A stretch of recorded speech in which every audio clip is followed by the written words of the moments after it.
In simple terms, procurement is the process of purchasing goods or services, and it usually refers to business spending. But procurement is more complex than that. It plays a pivotal role in managing risk and costs across supplier management, sourcing, contract management, purchase to pay, and more. This function is currently changing, like most, if not all business functions and operations. What is behind this change? You've probably guessed it. Yes, it's digital technology. Organizations are looking for solutions to advance procurement, which, among others, translates into cost savings and risk mitigation, while improving the employee and user experience with new digital tools. However, when betting on this transformation, there are challenges to face too. In this episode of TechTalk, Louise and I talk about digitalization of procurement with Yoliana Bayona, Advisory Services Director, and Frédéric Chapelle, Partner at PwC Luxembourg. So, let's jump right into it. Welcome to a new episode of Tech Talk. This is Carla. Which season is this one? Number 5. Wow, we made it till number 5. It's already 3 years, 4 years? Well, if it's season 5, it's 5 years. I don't know. No? No. Okay. I think at some point there were 2 seasons and 1 year. Well, I don't remember. Anyway, so let's introduce our guests today. Yes, so our guest today is Yoliana Bayona, Advisory Services Director here at PwC Luxembourg, and Frédéric Chapelle, who is a partner as well at PwC Luxembourg. Welcome both. Welcome both. Hello. How are you doing today? Very good. Happy to be here. Yes, in the most awesome July we have lived in Luxembourg. You're completely right. It has been raining 6:05 a.m. and now it's almost 4:30 in the afternoon. Huh? Yes. So yeah. And still going. Although, well, this podcast will go in September, so... Oh, yes, that's true. Yes, we are recording this before September, but I don't think the weather will change much. Probably not. So, although you told me that September is better. I think sometimes it is. Well, so the topic of today is, it's called the one on digital procurement. And I must confess, I am kind of an ignorant in the topic. And I don't know how much you know, Carol, about it. Well, I'm pretty much the same level as you. And today we are with the non plus ultra experts in the field. So let's jump into this with the first question. No pressure. So shall I ask the first one? Go ahead. Okay, so let's start, as always, Carlos says, with the basics. What is procurement in one sentence, and what does a procurement process entail? Difficult to say in one sentence, but here it goes. It's as simple as the acquisition, the process behind the acquisition of goods and services in order to run any business activity. So what does it mean? What are these processes or activities behind? We can cluster it probably in 3 groups. First, we call it source to contract. Basically, whenever you need to acquire any goods and services, how you identify which are the needs, how you identify which are the market solutions or the potential providers, how you get from there to select and contract your preferred supplier. This is the first group of activities. Then we go to the transactional part, which is purchase to pay. Here, this becomes a purchase. The purchase normally starts with a budget authorization because you need to pay it, right? So there is something called purchase requisition and purchase order, which basically enables this process behind. So having these 2 steps authorized and then having a confirmation that your good or service has been well received in, accordingly to your contract terms, then the invoice can come in. Then you can check, approve, and complete your payment process. This is the second group, basically how you do the transactional purchase to pay. And after that, we can refer also to other more strategic activities that are related to how you manage your suppliers. There is a supplier's relationship to be taken into consideration. What are the risks of that supplier? How you evaluate their performance? How you benefit of that relationship to improve also your procurement process. She managed to to explain what it was in one sentence. then the process, it takes longer, of course. What do you think, Fred? It's anything to add? I would say that today we need much more to consider, I would say, the supplier relation like a customer relation. You need to be engaged and develop kind of partnership. Because for a very long time, I would say it was a low added value activity to procurement.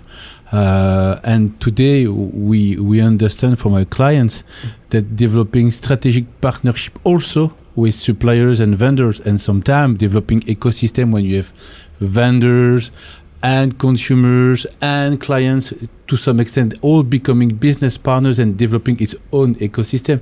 It's something also bringing added value and sometimes also profitability to many companies. So could we call this supplier experience? No, that is the time of experience. Yeah, this is something we really try to engage client as we have, I would say, employee experience, customer experience. We try also to develop kind of platform when you have self-registration of the suppliers because they know very well, I would say, their own company, and try also to move forward by adopting this kind of platform. So they have user sessions and they are to some extent using the platform of, I would say, our platform. Like this, they are also taking a piece or part of the burden that we are transferring from the company to the suppliers.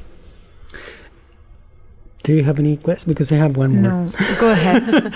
So I always tend to think that, what we call operational companies or transformational companies have gigantic supply chains and all this procurement.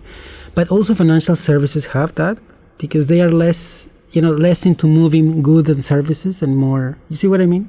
Or is the same? It's bigger? It's smaller?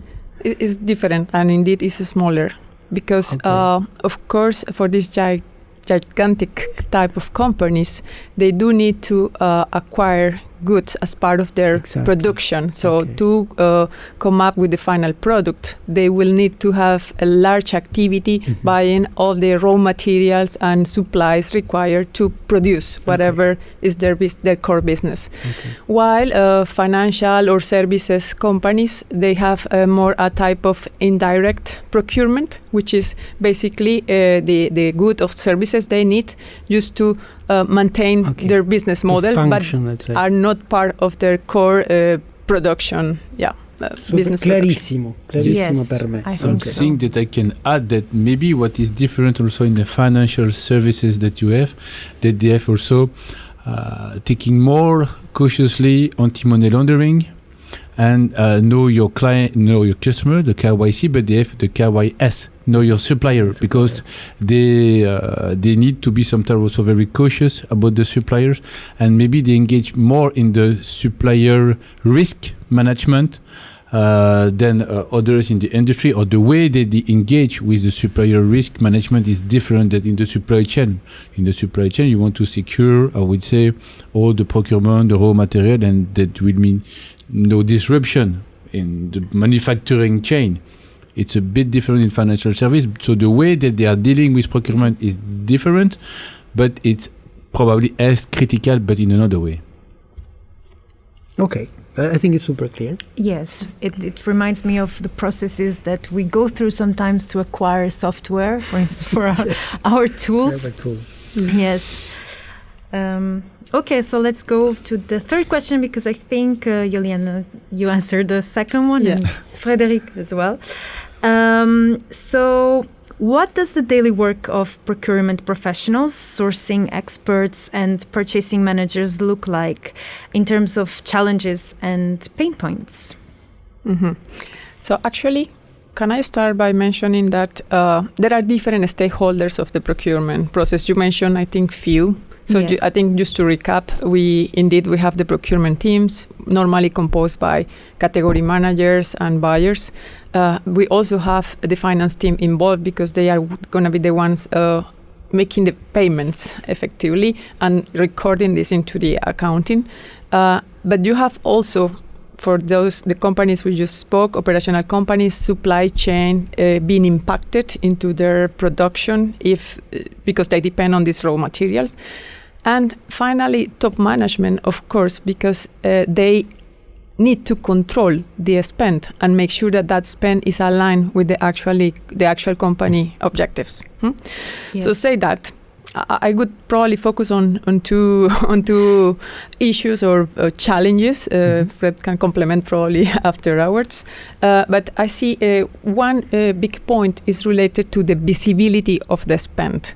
So how the company ensures that all the spend, all the acquisitions that are being made are done according to the budget that has been allocated, and that this information is fully available to enable strategic decisions, and in the end, to make possible to reduce the cost of the procurement activity.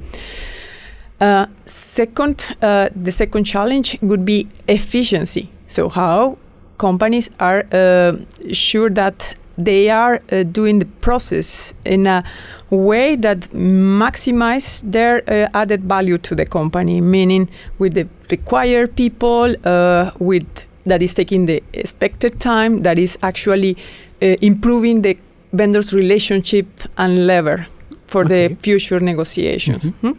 So it means, if I got it right, it means that sometimes the process is not so visible, or maybe it's not shared by the entire company. This is happening sometimes. That's the point. Actually, it's quite disaggregated and quite manual. So it's difficult to trace and to interconnect all the steps of the process. And in fact, that's the main pain point, that you cannot make sure that what the vendor is invoicing is consistent with the purchase order, so with the budget that was allocated, and is consistent with the contract and the price established in the contract and the terms and deliverables. So this makes quite time-consuming the task of the final task, that is the payment, the invoice, approval and payment. And there are some risks behind, like you could find, it's surprising, but you could find duplicated payments or just delayed payments that ends up into claims from vendors or just destroying the relationship with the vendors somehow. Absolutely. So then is when digital comes into the game, Fred, I guess. Yes, definitely. The maturity of, I would say, companies, it's quite fragmented and heterogeneous, because we need to see that when you have a small and medium business, it could be heavy, and sometimes you have taking a lot of travel expense, so you put on your credit card to buy on Amazon, and then you start to have, I would say, what we name maverick buying, so people are buying their own software, but then they cannot install on the laptop. So I think the one also very important element is to standardize and harmonize the procurement. Even if you are a small structure, they are very cheap solution, not because today a lot of clients, they are using Excel and Word, purchase order in Word. And it's not that difficult to put a standardized process, because it also at the end, the accounting department, when they receive an invoice with no purchase order, no receipt of the good, sometimes they are spending hours and days to find first suppliers unknown, material unknown, everything is unknown. So I would say it's very annoying. Can someone in these non-digitalized procurement processes pay, for instance, its Netflix bill? Could that happen? I don't know. If you have a credit card of the company, you can do a lot, but then you need to justify why you need this kind of acquisition. This is all. It might come back to bite you. All the same. Hopefully, you get the question. Yes. If you have a minimum of internal control, normally you get. Okay, that's good. Maybe Carla, you can ask the next question, which I don't remember if it's fifth, fourth. It's fourth. Okay. Number 4. So, can you come up with a down-to-earth, Luis's words, definition of digital procurement? Like a simple way, because we mentioned what procurement was. Now, what digital procurement is, I would say simply, is the procurement done by with digital tools. Make sense? Kind of. Yeah. Yes. Okay. No, indeed, it makes sense. I'm just trying to find a short way to describe it, and it could be as simple as just automation of the tasks to make the process simple. traceable, and that's fundamental. End-to-end digitalized. So this means normally without any paper, full paperless. To some extent, fully supported by platform or solution, ideally integrated. That's what I wanted to say. Exactly. Bravo. Well, you are complementing each other, which is great. And I guess also easy to report. Now reporting becomes easier as well because you have reporting and auditability, because for sure we need to combine both. We need to combine, I would say, the supplier, the performance of the 360 supplier, if we have a 360 client, but also auditability, because we want to be sure that we have no duplicate payment or no Netflix payments. It depends if you are. It really depends the way you are working. But yes, for sure, it's better to not have this kind of expenses. But again, you need to control, because a 1 month Netflix is, if the threshold that the accounting is not looking is €50, they won't see. Yeah. And then I think on the reporting side, on the data management side, that also will help a lot to make the process more efficient. Then you can incorporate other functionalities or technologies to make it faster, to make sure that you have a database of suppliers that is consistent, that you don't have somehow garbage, duplicated information, or information that can lead to another type of risk. You can also have visibility of what's going on and help the business, the top management, to take good decisions about your spend, because you classify now your spend. You see where are what is your 80%, your Pareto, and how you can improve or deep dive into.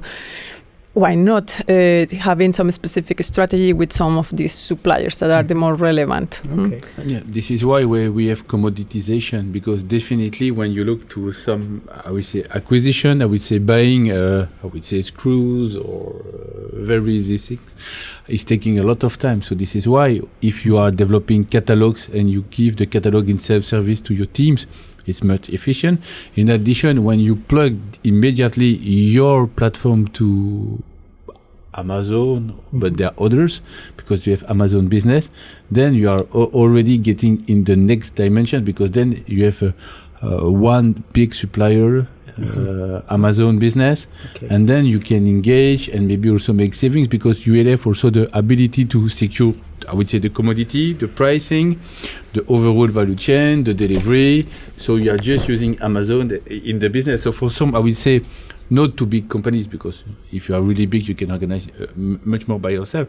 But there are today, with this kind of digital transformation and digital approach, many more services that you can acquire, even if you are a small business. It's not only for the big ones. You can also decide that you use platform like AWS, but we have Amazon or others to make your procurement on behalf of you. So, Carla, I have a task for you, and also Yoliana. Okay. Why for the girls?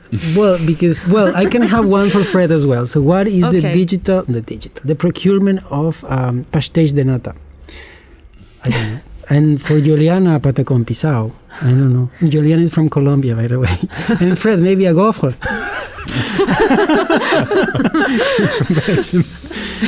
Well, I don't know. Maybe it would be interesting to see. I guess.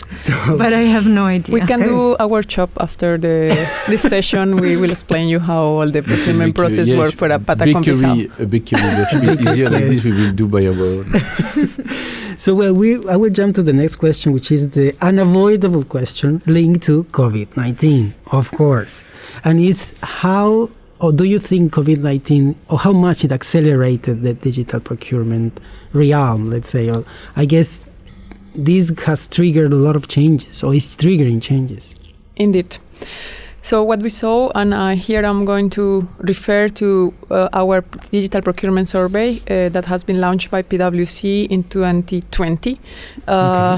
It's very interesting because we noted that the priorities of the CPOs, Chief Procurement Officers, actually focused more into cost reduction. So digitalization actually lost some points, but it's interesting that in the end, to enable that cost reduction and to respond to the situation, the companies ended up doing more automation. So, in fact, we did not notice any, let's say, impact or this acceleration of the digitization journey. Okay. The other way around, the survey also shows that the targets of automation of the procurement process that were defined earlier in 2017 were always not only reach but exceed by normally 3%. And here I'm talking for the two areas of processes. So source to contract, which is more seen as the strategic procurement part, and the transactional P2P. For both of them, in both cases, the companies went much faster. And this survey is on the website? Yes, it's available in the website. PwC.lu. Yeah, but I think that what also one of the lessons learned of the procurement and the pandemic, that we it's also about the mask and the supply chain, that in Europe we were not able to have masks or to develop them very fast. So we massively did with supply chain, air cargo transport, but also the supply chain management, because at the beginning it was very difficult to buy them, whatever for a government and or even for a company, and securing the right suppliers, because it's quite famous that we have companies who bought, I would say, very old masks. They were not eligible anymore, or even dirty ones, but it was written even on the notice, but they were not able to read the Chinese or to secure the supplier. Wow. So, or you have in Belgium also, you have we say quite a lot of about the official mask resell by the government. So there were a lot of, I would say, cases that demonstrate that you need first to have very good suppliers and that you have very good relationship with them and long term, and to develop them. But another place also that we can also discuss is relocalization, because to some extent we were too dependent of third parties countries. And so we see that we are today redeveloping supply chain and procurement in Europe, mask, but not only the mask, to be sure that we can be in more autonomy for some, I would say, strategic, I would say, product or initiatives. And this is, we have also the other issue when we look the Suez, Canal of Suez, when we have one, I would say, big cargo blocking the overall, I would say, one big vessel blocking the Suez. And thanks to this, we have some suppliers in Europe, they are not able to produce because there are 20 at the beginning, then 100 boats, and then 500 vessels blocked. And today we have some supply chain that have been really slowing down by this. So you see, this procurement is not just only about acquisition of goods and services. This is a real, I would say, value chain in all the industries. So it has had a geopolitical impact as well. Sure.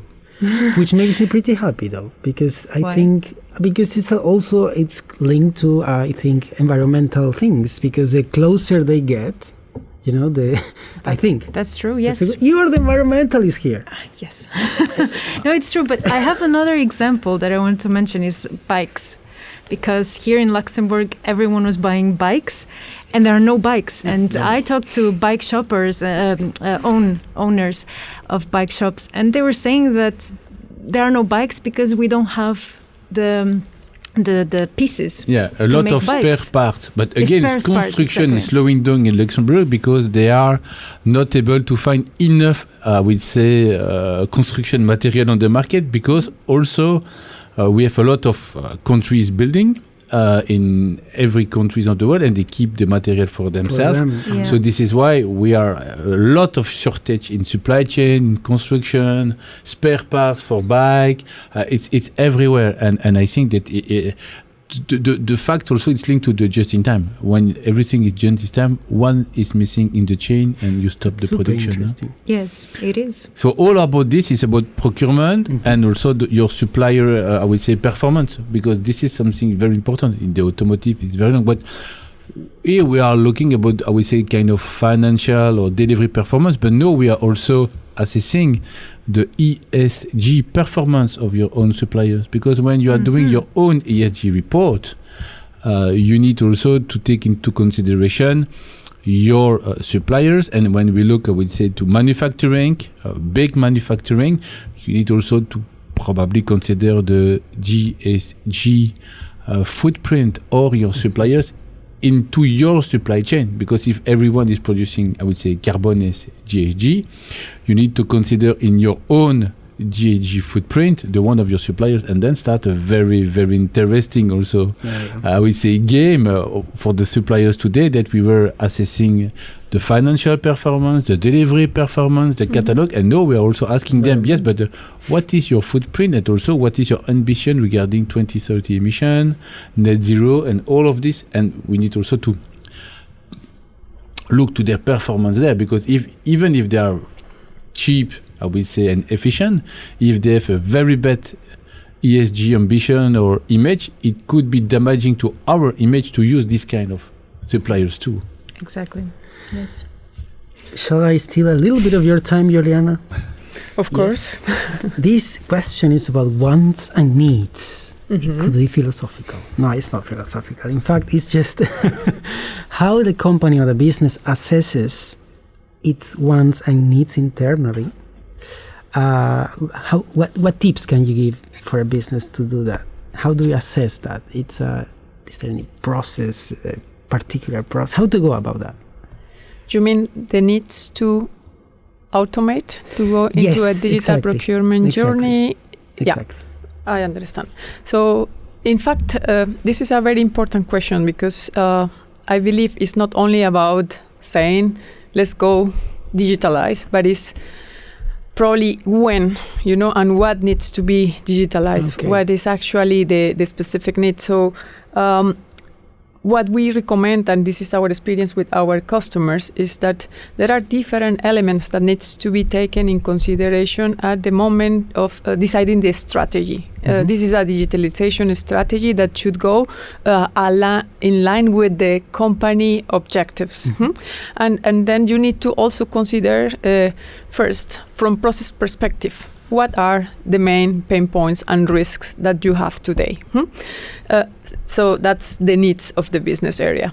Then second, we are talking here about technology. This needs to be harmonized into the whole, let's say, technology landscape. So what is the digitalization plan, and how that actually harmonize with that IT roadmap? What makes more sense, and when would make more sense. Also, if you go for a full solution, or if you go step by step, covering the specific gaps according to priority. So this is another very important component. And of course, after that, then you need to look at your organization and probably your actual business objective, to make sure that you have a plan that makes sense to go through that the digitalization journey. There are quick wins that can be achieved very easily depending on the problem you're facing. There are specific solutions and some technologies that can be quickly enabled to automate some specific processes. And as well as you can go through the very nice complete solutions, which in the end are the ones that give the major added value, because they help you to have the full view of the process and to simplify the process, so you don't need to spend more time trying to reconciliate one step with the other and suffering because one invoice was not paid or was not authorized, and you have then some issues with your providers. Super clear to me. Yes. You got it? Yes, I did. Okay, super, because the next one is yours. Yes, exactly. And you mentioned technology, which leads me to this question, which is about how to advance digital procurement, and if technology developments are helping advancing the digital procurement, even enabling. What are some examples of software or innovations that might be helping? Yeah, so I can refer to artificial intelligence, which is already quite used, either standalone or into the actual procurement solutions in the market. Some examples could be how actually to capture invoice information in a quick approach without having invoice and contracts information in a quick approach, helping the company to guess and to harmonize this data much faster, So AI much is more reading accurate. it's reading the contract. Exactly. So you can actually upload the contracts that are scanned, or they can just receive it by email and already integrate it and do a first scanning, which also using artificial intelligence can guess and complete the information in a very accurate way. Okay. So the work that needs to be done by a human is very little at the end, just reviewing and validating the information. So this is used for invoices or for contracts. Of course, for data analysis and decision making, because then you can just create some rules and start deep diving into the specific categories or information you want to deep dive to make sure you have more visibility and more decision capability on that specific spend. For big companies, if you want to know how that spend is working along the different countries and subsidiaries, or even for a small company, if you want to do a very detailed analysis by supplier or just comparing prices along the years, to have a more, negotiation capabilities. This is quite interesting. Okay. And Fred, any type of software you could mention as well? If we look the Gartner for the source to contract and procure to pay solution, I would say for the procure to pay, usually you are moving for the ERP, so SAP, Oracle, Microsoft. Okay. When you look source to contract or even source to pay, because some are combining, but you have also big players in Gartner like Ariba, Evalua, Coupa, and then you have other one more in some kind of niche like Jaeger, Sinertrade, JEP. So really, according your supplier, your company profile, the way you are dealing, the area you are, it's really a place where you need to look. Okay. What is the best option? It's not like one fit all. It really depends, and we know that many clients started by one solution. Sometimes they failed, they took another one. So it's not always easy going to implement this kind of solution. So this is why we recommend to use for sure our services, but out of our services, it's also to have a clear business case before starting it, whatever. Okay. So there is no one super duper solution. What I understand is depending on the industry you are working on or working for, there are different software that it could be the industry, because some have verticals, industry verticals, but also your size, because the cost sometimes is per user, sometimes the cost is per billion spending. So this is always something we need to consider before moving, because also some are more user friendly, some less, so there are a lot of options. So this is why, as we are doing, I would say, scoping studies for ERPs, we are also working with clients to make a scoping study for this procurement area, including a business case, because at the end, and this is maybe what is different than other, usually you have a clear return on investment and a clear financial business case, because as the maturity in procurement is often low, the savings could be easily big. So it's easy to sell. Yes. However, and this is probably the last question. Well, we may have more, but the last question is linked to the learning curve, because any software implementation demands change and demands people to learn. And I think that's the key part of any single digital transformation process. And I am not that smart, but I have learned. That is the key. Otherwise, you can implement whatever you want, but if it's not adopted. So what is this learning curve when it comes to digital procurement? And the company, does it need to go through a cultural change process? Do you need a training to use Amazon? To buy things? No. But this must be the same for your procurement solution. So this must be as S20 as eBay, Amazon, or the others.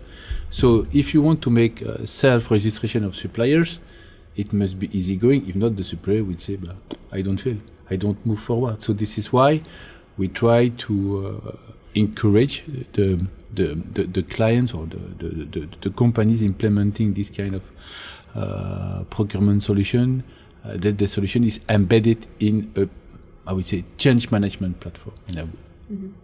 Okay.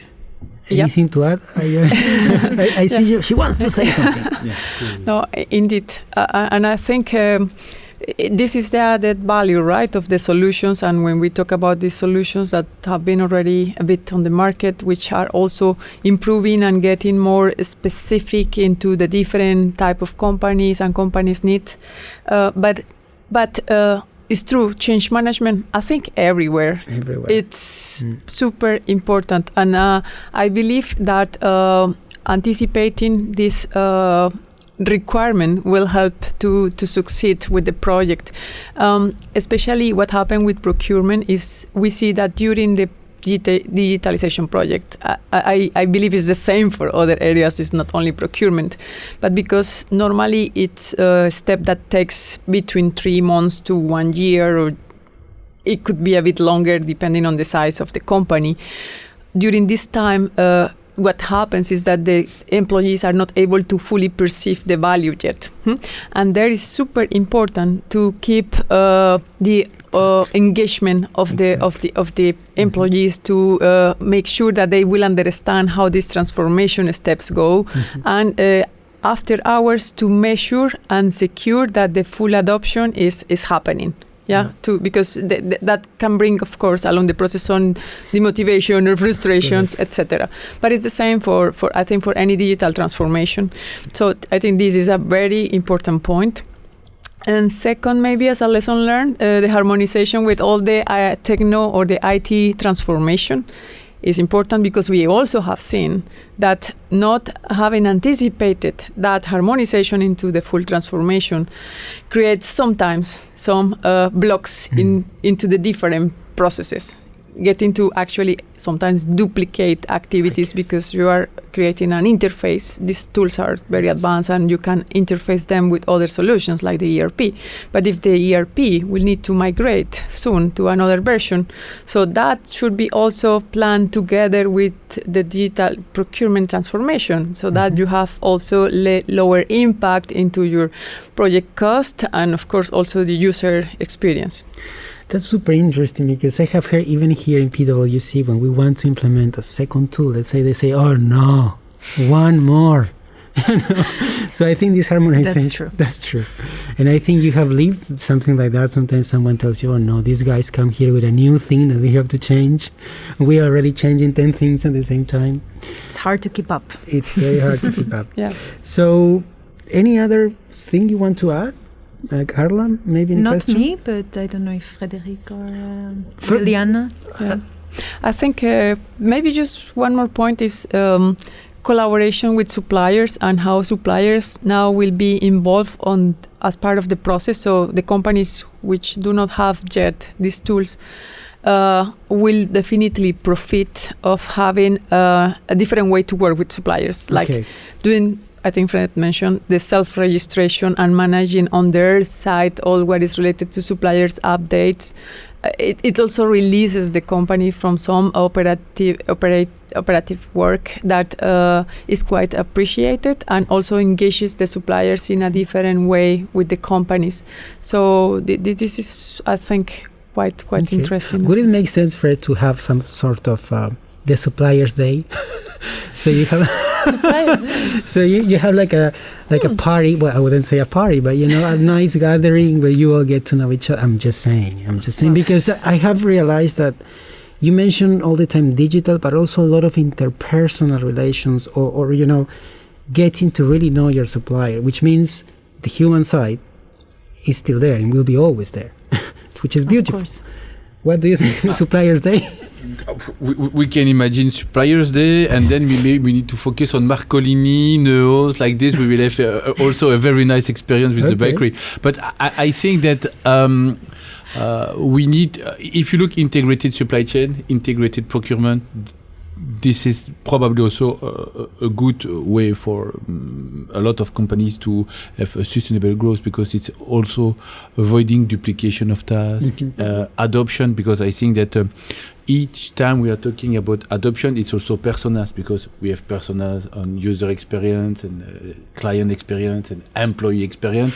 It's exactly the same here. It's all about persona, and for me, this persona, we need to always, when we seek whatever is the procurement, it must be fast, simple, intuitive. This is the only way to get adoption. Mm-hmm. If it's not like this, you can try to teach, make trainings, it won't work. Mm-hmm.